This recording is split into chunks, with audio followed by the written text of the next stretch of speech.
Good evening, friends. This is Santa Claus on this splendid July 2nd, 2025, bringing you today's stories as we reach the halfway point of the year.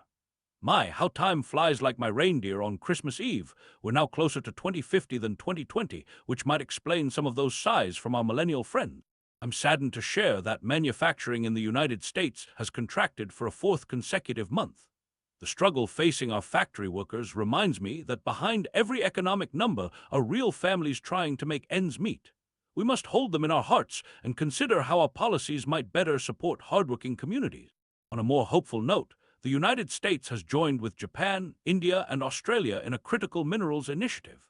By working together, these nations seek to ensure stable supplies of materials needed for modern technologies, reminding us that cooperation rather than isolation often brings the greatest gifts to all. Meanwhile, across the Atlantic, the United Kingdom faces economic challenges, with government borrowing costs rising amid tensions within the Labour Party. Let us pray for wisdom for Prime Minister Starmer and his team as they navigate these difficult waters, remembering that unity is essential when serving those who depend on you. My heart grows heavy as I turn to the ongoing conflict in Ukraine.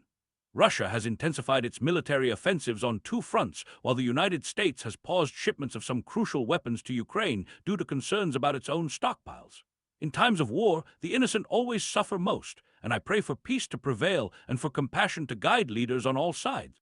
In Asia, Foxconn has asked hundreds of Chinese engineers to return home from iPhone factories in India, creating challenges for Apple's manufacturing plans. This reminds us how interconnected our global family has become, with decisions in one country rippling across borders to affect workers and businesses far away. Turning our gaze to the Middle East, Iran has suspended cooperation with the United Nations Atomic Agency following airstrikes on its nuclear facilities. The path to peace requires dialogue and trust, and I hope all parties will find a way back to the negotiating table with open hearts.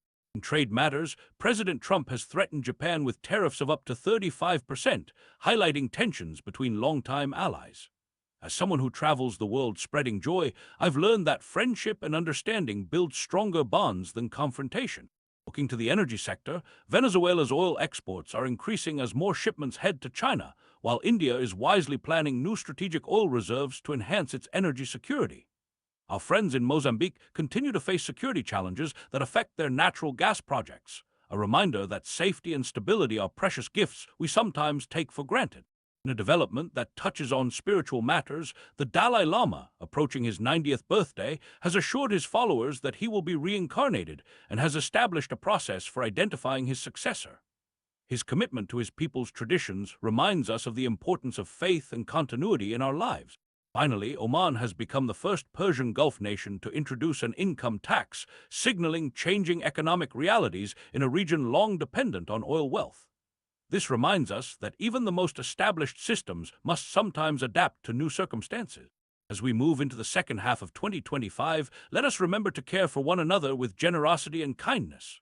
Whether facing economic hardship, political tension, or armed conflict, our shared humanity calls us to compassion. From my workshop at the North Pole, I wish you all peace, joy, and goodwill until we meet again.